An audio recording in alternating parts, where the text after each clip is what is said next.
자, 이런 가운데 이재명 대표가 불법 대북 송금 사건과 관련해서 재판부 재배당을 신청하면서 이화영 전 부지사에게 중형을 선고한 재판부를 이제 피하려는 것 아니냐, 이런 지적도 나오고 있습니다. 그런데 이재명 대표 변호인 측이 비밀 유지 의무가 있다라면서 그 재배당 신청을 한 이유를 밝히지 않았는데요. 조기현 변호사께요. 그 이유가 뭘까요? 글쎄요, 뭐 특별히 못 밝힐 이유가 없는 것으로 저는 이제 개인적으로는 보는데, 네. 이게 형사소송법에는 전심관여, 그러니까 관련 사건의 전심을 담당했던 재판부가 배당이 되면 제척 사유가 됩니다. 그런데 예. 이 사건 같은 경우에는 이재명 대표 본인이 사건이 아니고 공범인 이화영 부지사와 관련된 재판이기 때문에 형사소송법상의 제척 사유는 안 됩니다. 네. 그런데 형사소송법에 이 부분 점심관여 재판을 배당하지 않도록 제척 사유로 둔 이유는, 어쨌든 형사소송법이라는 게 이 재판관이 최초에 이때는 증거도 보지 않고 네. 전체적으로 공소 사실만을 가지고 보고 증거 중에 채택되는 증거만을 가지고 유무죄를 판단하게 되는데, 전심을 다 봤을 경우에 예단을 갖게 됩니다. 이 사건은 예.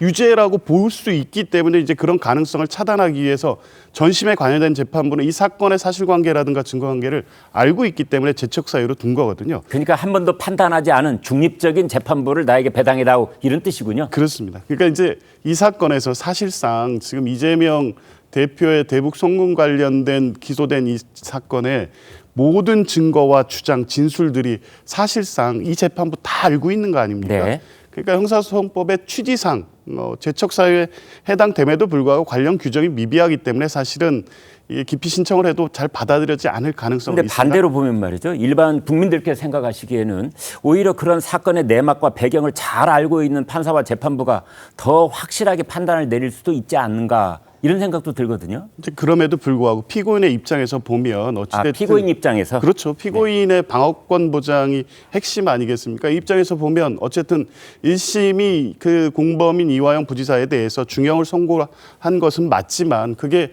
회유된 진술과 조작된 진술에 의한 것이라고 진술을 번복하고 이화영 부지사가 다투고 있고, 네. 그리고 관련돼서 직접적 물증은 사실 상당히 부족한 반면에 이 유죄의 근거가 된 것은 김성태 등 방영철 등의 진술로 거의 유죄 판결이 이루어졌기 때문에 네. 이런 부분에 대해서 진술 증거를 다 알고 있는 재판부가 판단을 하게 되면 유죄의 심증을 갖게 될 위험이 크다고 볼 수 있는 거죠. 그런 측면에서 보면 피고인인 이재명 대표 입장에서는 당연히 이 재판부 재배당을 통해서 공정한 재판을 받을 권리를 주장할 수 있다고 봅니다. 근데 말씀 중에 이제 그 김성태와 방영철의 진술만 토대로 해서 이화영에게 9년 6개월 중형을 선고했다 그러셨는데, 뭐 사진도 있고 그다음에 북한이 써준 영수증도 있고 돈이 넘어간 증거는 많이 있지 않습니까? 진술 말고도. 그러니까 그게 이제 증거는 맞는데 이게 방북의 대가라는 거를 직접적으로 입증하는 물증까지는 못 갔다고 보는 거죠. 네.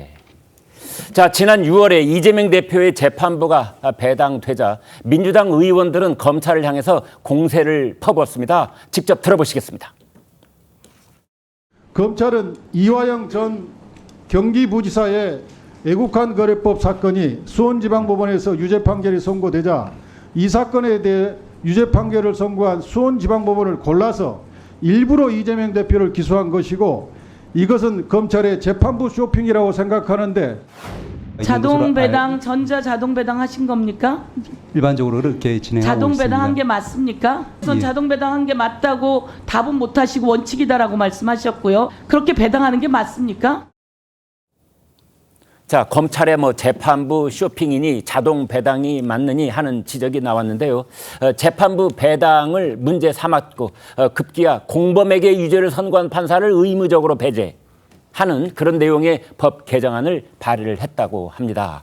자, 구 변호사님, 이 문제 어떻게 봐야 됩니까? 그러니까 또 하나의 위인설법이죠. 사람을 위해서 자꾸 법을 만들어가는데 이재명 대표를 중심으로 유리하게끔 형사 절차를 흔들고 있다. 네. 정말 사법 시스템을 이렇게 훼손할 수 있나, 이런 생각이 드는데, 이건 봐야 되는 게 공범에 대해서 사건이 있다고 해가지고 이재명 대표에 대해서 당연 유죄다라고 국민의힘에서도 그렇게 주장은 안 했어요. 왜냐하면 김성태, 이화영이 일을 꾸며가지고 돈을 넘겼다라는 건 아까 앵커관님께서 말씀하신 여러 객관적인 증거들과 진술이 딱 부합해가지고 확인이 되고 9년 6개월이 됐는데 네. 여기에서 이재명 대표에 대한 사건은 거기에 지시 관여가 있느냐 없느냐 거기는 판단이 이루어진 적이 없어요. 네. 그러니까 선입견이 있을 수 있다라고 하는 것 자체가 이거 되게 불리하게 생각하는구나. 오히려 공범에 대해서 재배당을 요청할 수 있는 법적 권한을 만들겠다라고 하는 게 공범이라는 걸 인정하는구나 이렇게 보일 수 있거든요.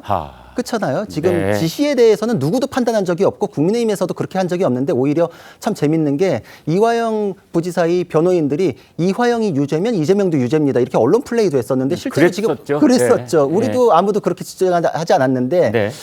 저쪽에서 저러는 거 보니까 굉장히 진짜 약한 고리로 생각을 하는구나 이런 생각을 했었는데 배당은 자동 배당이 맞아요. 왜냐하면은 이 사건에 대해서는 수원지법에 부패 전담부가 2개밖에 없어요. 네. 2분의 1 확률로 떨어졌는데 네. 거기서 신진우 부장판사가 그냥 2분의 1 확률로 또 간 것뿐이에요. 그리고 네. 원래는 이 정도로 사건 잘 알면 요청을 해서라도 그쪽으로 붙이는 게 상례입니다. 네. 그런데 자동 배당도 문제 삼고 거기에 대해서 공범 관계니까 떨어뜨리자라고 하면은 2개밖에 없는데 이제 공범이 더 있잖아요. 네. 그럼 뭐 법원을 넘어가야 되나요? 말이 안 되는 얘기입니다. 그러니까 이 부패 전담부 자체를 정해놓은 거는 이런 사건을 전담해가지고 잘 판단을 한 취지인데 이 취지 전체를 흔들리고 하고 이재명 대표가 오히려 이 사건으로 본인에게 유죄가 될 가능성이 높다고 스스로 자인하는 셈이다 이렇게 생각을 합니다. 네.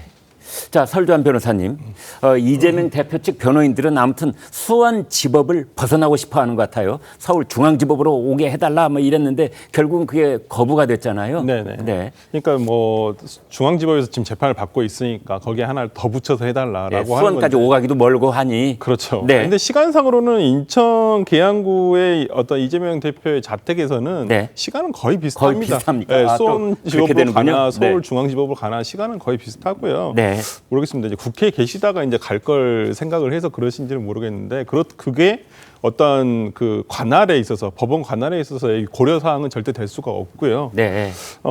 지금 서울중앙지법에 있는 사건도 너무 붙어 있다. 네. 이게 성남 FC 사건, 대장동 사건, 뭐 백현동 사건 이게 다 있다 보니까 네. 대장동 사건 소위 말하는 대장동 사건은 아직 신이 들어가지도 못했습니다. 네. 백현동 사건이 얼마 전에 끝났고요. 그렇기 때문에 뭐 지금 있는 재판도 뭐 앞으로 10년을 더 해야 되니 이런 얘기가 나오고 있는 판에 수원에 있는 것까지 갖다 붙일 수는 없었던 것이고요. 당연히 저는 지금 재배당과 관련해가지고 받아들여지지는 않을 것 같습니다. 왜 그러냐면 아까 구 변호사님이 잘 설명해 주셨지만은 기본적으로 법원은 공범 관계에서 사실관계를 가장 잘 파악하고 있는 재판부에 배당을 해서 신속하게 재판을 하는 것을 원칙으로 하고 있습니다. 네. 그게 입법 취지고요. 그런데 이것을 벗어나서 뭐 처음으로 선입견 없이 받아보고 싶다고 하지만은 아까 구 변호사님 말씀대로 이재명 대표에 대한 판단은 전혀 이루어지지 않았습니다. 이제 네. 지난 이화영 씨 판결문에서도 이화영 씨가 어떤 그 쌍방울로부터 받은 뇌물의 구체적인 대가성이 어떤 행동을 했느냐라는 것이 어떤 대북 송금과 관련해가지고 연결점이 있다라는 것이지 이 부분과 관련해가지고 이화영 씨는 지금 부인하고 있잖아요. 네. 이재명 대표 당시 경기도지사로서 부지사에게 이런 지시를 했다 또는 보고를 받았다라는 것을 알고 있었다 모른다 이런 부분은 나오지 않았기 때문에 네. 저는 오히려 지금 재판부에서 이 부분만 판단하면 됩니다. 네. 나머지는 거의 판단이 다 됐으니까요. 그렇기 때문에 신속한 재판을 위해서라도 재배당은 아마 기각이 되지 않을까 싶습니다. 네.